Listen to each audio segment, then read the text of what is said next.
Welcome to Sales Momentum, the podcast designed to fuel your growth and accelerate your success in sales. I'm Howard Wolpoff, your host and guide through the ever-evolving world of sales. Selling isn't just about closing deals. It's about strategy, relationships, and continuous improvement. In each episode, we will bring you expert insights, proven techniques, and real-world experiences from top sales professionals. Whether you're a seasoned closer or just getting started, this podcast will help you sharpen your skills, build momentum, and hit your targets with confidence. Let's dive in and take your sales game to the next level.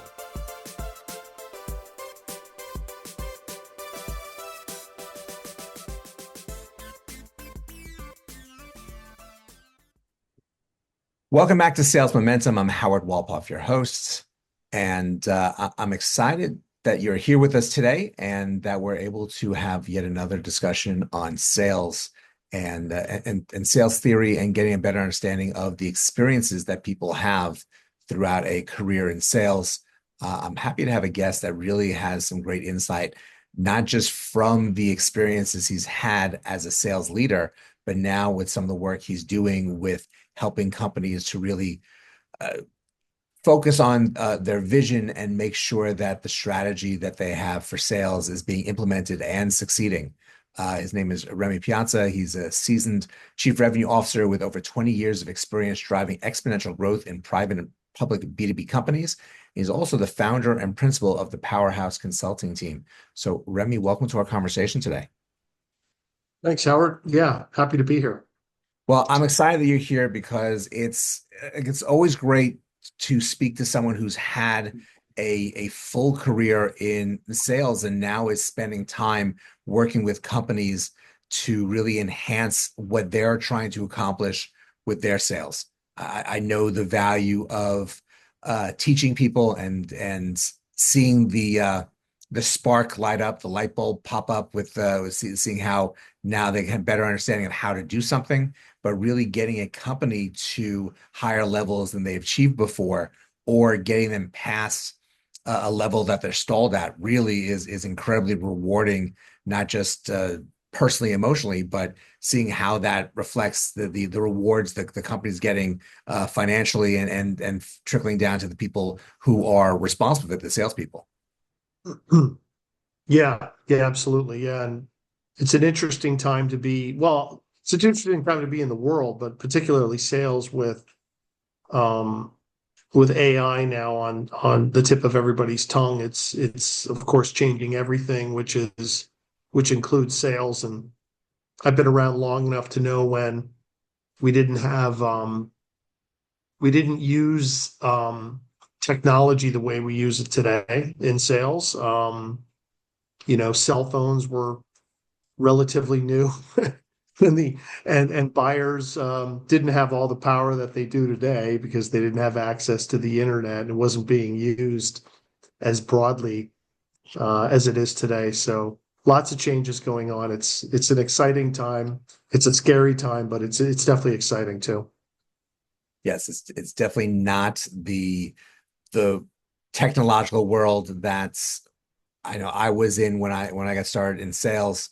The no StarTAC cell phones at this point, and you really are utilizing technology in a major way. I know that a number of my initial stops in sales, and it's not so far off with my last one, that my CRM was an Excel spreadsheet because we weren't using CRMs and didn't have the tools that a CRM provides to you. Now, tell me about your first position in sales. What made you apply there? What were your first experiences, and what kind of knowledge did you have in sales before starting that job? Yeah, great question. So when I graduated, I really didn't know what I wanted to do. I took a non-sales job, and I worked in that for about a year and a half, where I was pretty miserable. And my criteria back in my 20s was pretty simple. Who's having fun and who's making a lot of money? So the friends that I had were working for companies like Xerox, right? ADP. I chose Xerox because my understanding was the training that they provided was the best anywhere. And I think they're really the godfather of solution selling.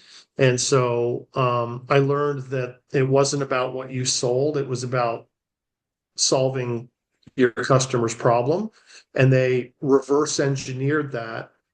And it wasn't about telling, it was about asking questions and finding out about the customer's business. And for me, my 20-ish something year old self thought this is genius. And so I went and worked there for a few years and I absolutely loved it. I loved it. And I still stay in touch with some of the people I worked with way back then. Um, but I didn't intentionally go into it. And like I said, my criteria was pretty simple. And then, and then from there, I started getting the startup itch. And I wanted to do something bigger than just work for a large corporation. I wanted to have more decision making influence, and I wanted to see a company grow and et cetera, et cetera. So I joined my very first startup after that in New York, and actually selling the technology that we're on today, believe it or not, video conferencing technology, which of course back then was very different, Mm. not as democratized as it is today. Only the biggest companies with the largest footprints were using it, Yep. mostly because it was cost prohibitive. It was not done over the internet because there was no quality of service back then, but it was done over ISDN, which were just big data cables, right? And it was expensive. Really, the equipment was expensive, the service charges were expensive. So yeah, it was. I felt like a bit of a pioneer on the video conferencing side. It's certainly much different today. Well, those companies that did purchase it really felt like they were top of the world. Like, look at the technology that we have. This shows how much better we are, and did give them also opportunities to do business in different ways that most companies couldn't.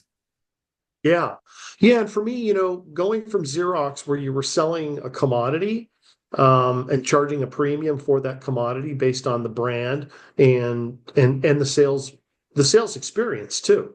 Um, and selling into small companies was and moving from there to selling multi-million dollar systems that costs hundreds of dollars a year to maintain and use, and selling into the C-suite to very large companies on Wall Street, and also a lot of pharmaceutical companies, Fortune 250, very, very different. And then, of course, being part of a much smaller company where you feel every turn, you feel every bump, was a very different experience, and which I truly love. But it was much, much different selling into smaller markets and then graduating into larger markets. And I had to become more of a business professional.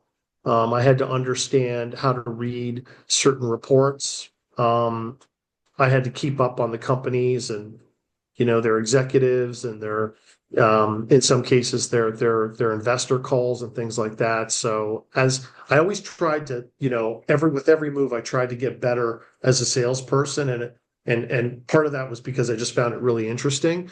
But yeah, that was a big move for me. Yeah.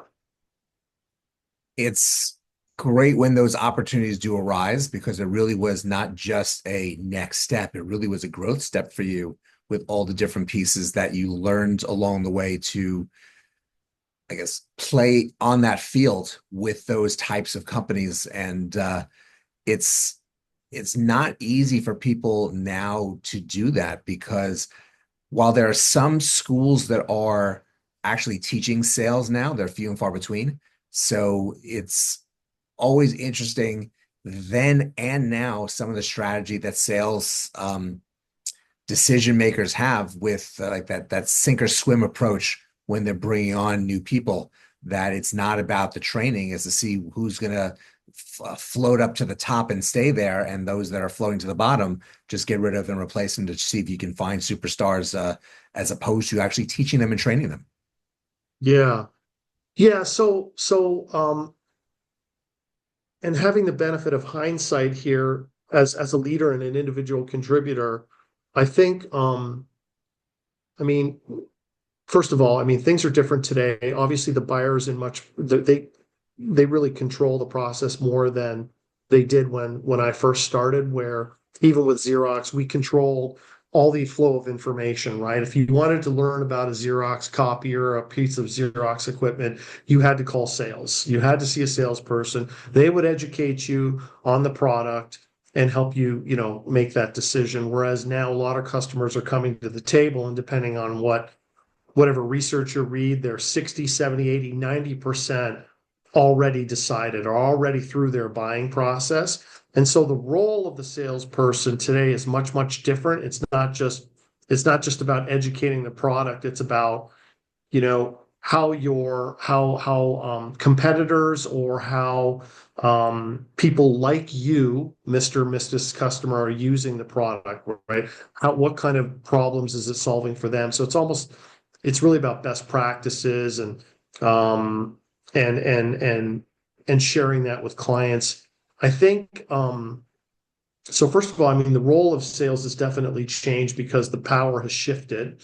And I would say one thing that has not changed is, and this is when I was at Xerox, I made a point because I remember going on calls with more tenured reps. And I remember this one rep in particular, Michael, sitting there and watching him conduct a discovery meeting and being in absolute awe as to how he just asked these very insightful, intriguing, well-placed questions, and how it just was so smooth. And I just remember after these calls with Michael, I said, Michael, can you please teach me how to do that?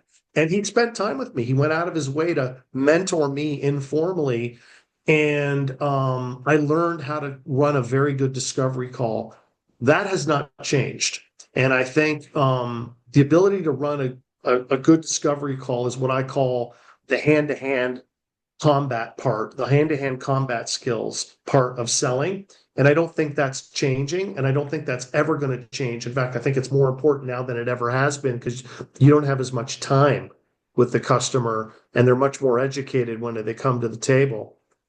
But it's the ability to ask really good questions at the right time, um, and do a really, really good discovery call. That hasn't changed at all. And like I said, I think it's more important now than it is than it ever has been, given how educated the customer is. It really is. I'm glad you bring that up because that discovery call, asking the right questions, it's so important. It's not just them, the client understanding that you have a really great knowledge of the product and that's showing in the questions that you're asking, but you're also starting that relationship. This is part of the close at the beginning by really having that rapport and understanding and wanting to understand more about who they are and what they do. So see how that translates in the solutions that they're able to provide. Yeah, yeah, absolutely. Yeah, yeah, and I think really good salespeople are naturally curious, right? In addition to all that other stuff, like, perseverance and grit and coachability and all that stuff's important. But if you've got that, for me, the other X factor was how curious, how naturally curious is this person? And I always found the best salespeople are the ones that were genuinely, naturally curious and wanted to learn about their prospect's business, and if and how they could help solve whatever problem they were trying to solve. And it went far beyond them just selling a product, right? It went far beyond, wasn't manipulative. It was, how can I help this person? I can help them by understanding them. And so that natural curiosity to me was always a must have for any good salesperson. And I would argue, anyone successful in life in general tends to be, they operate under a learner's mindset. They ask a lot of questions, and something that I'm trying to get my 9-year-old to do. Although he does that naturally, right? Kids are just Sure. inquisitive by Absolutely. nature and ask a ton of questions. So I always tell him, don't ever stop asking questions. It's an interesting way to like obviously the famous play then movie Glenn Gary Glenn Ross always that big scene with Alec Baldwin always be closing, but sometimes always be curious can lead to an easier close than just forcefully closing like they were doing in that scenario. Yeah. The close, the term, and I really don't like to use the word close. In fact, I've tried to erase that from my sales vernacular, particularly when you're in SaaS. But the reality is that any business, um, particularly where there's upsells or cross sells, you're selling more, maybe a platform solution, you've got or you just want to keep the client. You want to keep the client happy. The close is misleading because it's not a close. Because if you think about it from the customer's perspective, when they sign that contract, that's the beginning. That's the beginning. That is the beginning of a formal relationship. And so it should be about you're not closing anything, you're actually opening. And so we used to call it confirm. We've confirmed the client wants to do business with us. We've confirmed that they want to enter into a long-term partnership with us. And so we said always be confirming. And of course that wasn't just confirm at the end, that was confirming along the way, right? Confirming for understanding, confirming for agreeance, confirming all along the way. And so it changed the mindset of a lot of salespeople and sales leaders that we're not closing anything. We're actually confirming that we're going to enter a partnership, and we're going to keep providing them with value, which of course in a recurring business model is important, because if you're not delivering recurring value, then you're not going to realize recurring value. As Jocko from Winning by Design, he coined that phrase, not me, but I love it, so I always use it. So it's, yeah, no recurring value, no recurring impact, no recurring revenue. It makes a lot of sense, and it creates the right mindset as you have conversation after conversation, whether it's with the same prospect or multiple prospects that you are trying to develop. Now, with some of this thought process, you obviously evolved into being a sales leader and ran different sales teams. So, how much did that, I guess, did strategy and thought like that develop over time? Did you have some of that as you started as a leader? How long did it take you to feel comfortable that as a leader you were really helping lead Yeah. your people in the right direction? So great question. And I will share this with people. I took my first sales leadership job because it was offered to me, and I thought I thought I had to take it. I thought I should take it. I did it for 9 months, went back to my boss and said, I absolutely hate this. I do not want to be a high-priced babysitter. And I went and sold directly as an individual contributor for another 5 years before I even attempted another leadership role. So I think my point here is sometimes the best opportunities are the ones that we don't take. And I think it's important that, and I also realize that what makes a good account executive or a good salesperson does not necessarily make a good leader. In fact, those skills to me are very, very different. Um, when you're a salesperson, it's about you, it's about breaking records, it's about President's Club, it's about recognition, it's about money, it's about all that good stuff. Not just that, but that's a big part of it. At least it was for me. When you get into leadership, it's about enabling, it's about teaching others. It's got nothing to do with you. Your success is driven as a leader through the success of others. And it took me a while to realize that, and it took me a little while longer to mature into that as well. When I was ready, I really knew I was ready because I had had a taste of it. Felt like I had broken records and done all that stuff, been on enough presidents club trips and the award ceremonies and all that good stuff. And so I really, really did want to be a leader because I really wanted to pass on what I knew and help others achieve those things. Yeah, it's not the easiest transition for everyone to jump being the salesperson or the top, even the top salesperson to being the sales leader. And I know that from my first experience that it is different. And my day would change. I look up and the day was flying by as a sales leader that I felt like I wasn't getting enough done and trying to cover a lot more than my sales day, which kind of had a nice little rhythm to it. So it's you have to be in the right mindset to make that jump. And once you are comfortable there, then trying to figure out how can you make everyone better in the process. Obviously, starting with the company, but the individuals that you have on your team so that they really are enjoying the experience because you achieve better when you really have a good rapport with the people that you work for, but also that they feel that they have the tools and the tools are getting sharper with this experience. Yeah, no question. Yeah, I used to. I think tools are important. I think constantly consistent training is important. Best sharing what's working, what's not working is important. Um, I always focused on belief. I found that the best reps were the ones that, you brought on and they believed early that they could do the job. So I focused a lot on belief and low-hanging fruit and all that good stuff.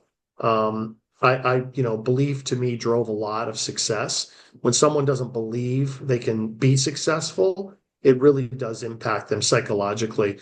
Um, you know, another another point I wanted to make mention, and I wrote about this a little bit on LinkedIn, is it's and you still see this today the same way you saw it 20 years ago, not as often, but that layer of sales management or sales leadership is the least invested in most companies.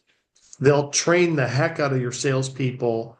Your higher ups will get whatever they need, resources and training and you know whatever things they need. It's that middle part that often that mid-level management that is really the least invested in. There's still this perception that if you're a good AE, you're going to be a good sales leader. I see that happen all the time. And it's a shame when that new leader isn't given the resources, whatever training, knowledge, connections that they need to make that transition. And we still see that a lot. So I always tell clients, if you're not investing in that layer of management, you are you are hampering your sales results. You're really almost cutting off your nose to spite your face because your organization is going to feel it. And I think the sales manager job is probably one of the hardest jobs in a company. And from what I've seen, the least invested in. And I think that's something that really needs to change quickly. And I think you'd see a lot better results from your individual contributors if you start investing more in their first line leaders. It makes a ton of sense. I know with the work that I do, there's similarities between the trainings we have for sales people and for the managers, but there's so much more that we're providing to the sales managers and understanding their team and the vision and different structures of time management even that it's really great information that we're seeing the results from with these leaders that it's that their light bulbs are going off one right after the other with the things that they're absorbing with this type of coaching. And it really is important. You have a bad sales leader. It's not just not having the right direction. There are like I work for someone who is a horrendous micromanager, and these are people that you don't want to work for. And so you may lose great salespeople and we did, because they didn't want to work for a personality like that.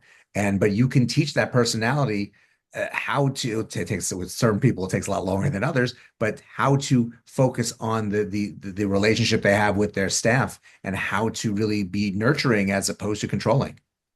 Yeah. Yeah, and I think the micromanaging is what people tend to do when they feel out of control, Yep. when they don't know how to manage, when they don't know how to lead, when they don't know how to coach. So I think it's a natural reaction. I went through it myself. I was a horrible micromanager and felt like I still had to do a lot of these things myself. And you're right, the organization suffers. You will lose. Good talent. You'll lose A performers for sure. It will take your culture will take a hit, and of course, ultimately your results take a hit too. So there's just so many reasons to invest in those first line managers. I wish companies out there would do that more. And I think a lot of I think that's changing. Um, but I still believe it's the exception versus the rule. Very, very true. So with the work you're doing now, how are you making an effect on the sales teams and the sales process that the companies that have contracted with you are achieving with the efforts that you're putting into their vision, their focus? Yeah, so I think, and as you ascend, if you will, like if as you become a leader, um, your line of vision gets wider.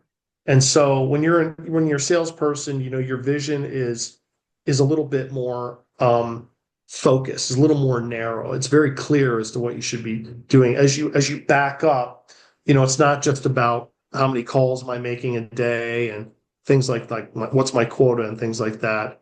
Um, so now it's really about strategy. It's about structure, it's about processes, and it's about people, right? So as a CRO, VP of sales, you're looking at those four elements, right? And I've always said, and I love the Tony Robbins line, it's the strategy for me is to make sure that your organization is not running east looking for a sunset because you can try to run as fast as you can, as hard as you can. But if you're running east looking for a sunset, we know you're just not going to find it. So it's about grabbing the organization by the proverbial shoulders and say, go in this direction. This is the strategy, and that's things like helping them identify who is your ideal client. What is that profile? What is that ICP? There are still many organizations, both new organizations and organizations that have been around that have not properly identified their ICP. And so they are marketing to everyone and they are trying to sell to everyone. And we all know if you're trying to be all things to all people, it's not going to work out so well. You're basically white noise at that point. And so it's making sure that you understand, your TAM, your SAM, your SOM, your ICP, who are the personas, the avatars that are involved in buying your product? What is their perspective on the problems that you're trying to solve? All that stuff. So you've really got to, it's really about helping them focus on on their target market and the individuals that they should be interacting with in a cycle, day in and day out. That's a big piece of what I do, but it's definitely much more strategic work than um, than it is, the discovery calls and whatnot. And I've always said you can have the best strategy in the world, but if your folks can't run a good discovery call, the strategy really doesn't mean a lot. You need to be able to execute it as well. Very, very true. I smile because I used to use an example that a company that sells skin lotion, and obviously each skin lotion has a specific reason, a specific target, but they can't go into their marketing thinking that their target audience is anyone with skin, because that's not going to make their lives easier. It's going to make their lives a whole lot harder when it comes to marketing their product. Yeah, yeah, no doubt. No doubt.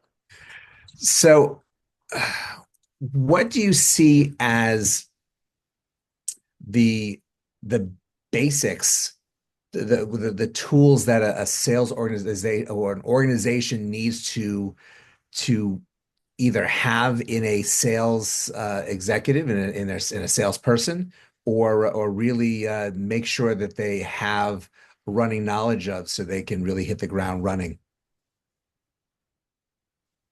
So there's skilling. Well, there are skills, there are tools. Some are very basic, like a CRM tool, right? That's a very basic tool. From a resource perspective, I'm a big believer in use cases. So, to your point, it's not just about, at Xerox, we called them speeds and feeds. It's not about speeds and feeds. It's about, here's the feature, right? Here's the advantage. And more importantly, here's the benefit. And then saying, hey, Mrs. Customer, here's a client that we helped, that looks a lot like you, and is trying to solve for the same or similar problem. And here's how we work with them to do that. And those use cases are really important to help get the salespeople up to speed in terms of how to communicate the benefits of those features and advantages, having some sort of social proof that it works. And then to me, it's also belief, right? The salesperson can then, look at this and say, oh, okay, we are actually, this product does actually work. It is solving a problem for this customer. And I can do this. I can do this. I can communicate that information. And I think, those are really, really important. Um, it wouldn't be 2025 if I didn't mention AI to a point. I think AI is a fantastic tool. I think we're seeing the very beginning of this. I think it's going to help automate a lot of the things that, like data entry and things like that, account research, a lot of those mundane, repetitive activities that salespeople never really like to begin with. I think it's going to afford them the opportunity to spend more time with the customer, more impactful time with the customer, and really, I think it's going to allow them to do the things that we've been asking salespeople to do for a long, long time, which is spend more time in front of the customer. Um, I think the paradox with AI is that with all this automation, people are going to crave and are craving more authenticity, more human touch. And I think that, particularly where the sales cycles like an enterprise still rely on face-to-face conversations, complex problems, complex solutions. Um, I think that AI can automate a lot of the things that like repetitive tasks, but I think that people are going to crave that human to human authentic, communication more than ever. Because if you get a message over LinkedIn, and a lot of people can tell it was written by AI, right? AI is just not that good yet. And so that authenticity, I think, is people are still going to crave that. It makes sense. I laugh because there are different ways that you can make AI really speak like you, but most people don't know how to do that. So it's you get the generic response to what you've typed in, and it just gets spit out and then copied and pasted. But Yeah.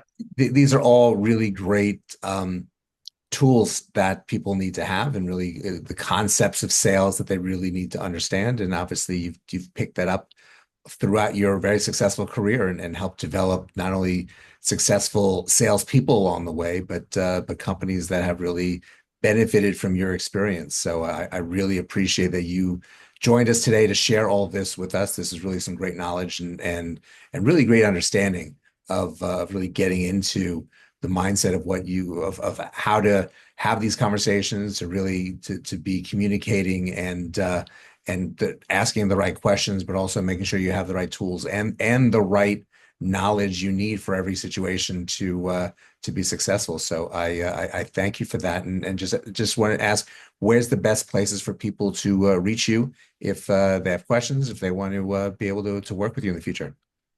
Yeah, LinkedIn. It's actually the only social media that I partake in. So LinkedIn, yeah, I'm if you want to get in touch with me, just shoot me a message on LinkedIn or connect with me on LinkedIn. Well, I'll make sure that your link to your profile there will be in the notes, so everyone can be able to just click and go there. So, Remy, thank you so much for joining us, and really thank you for all that you shared today. Yeah, thanks, Howard. Yeah, it was a lot of fun. Thanks for having me. And thank you all for joining us as well. It really, you have to have the tools to go into these conversations, to go into these positions in sales to be successful. And sometimes you're able to develop them, and you're fortunate to be in a company that is going to help you develop as a salesperson. And unfortunately, sometimes you're not, and you need to see that for what it is and try to find ways to give yourself the knowledge, so if this is someplace you want to be, you can be successful, and hopefully this leads to the company seeing that if you find the ways to give your sales team the knowledge, the understanding, the right questions to ask to learn more about their clients, it can go a long way and help develop strong revenues throughout the company. So this is really a great conversation for us to have. I hope you really enjoyed it. I know I did. Go out, have a great rest of today, and we will see you next time. That's a wrap for this episode of Sales Momentum. I hope you picked up valuable insights to fuel your sales success. If you're ready to take your sales game even further, visit howardwolpoffswc.com for coaching, resources, and more strategies to help you close more deals and build lasting momentum. Thanks for listening. Don't forget to subscribe, share, and keep pushing forward. Until next time, keep selling with confidence.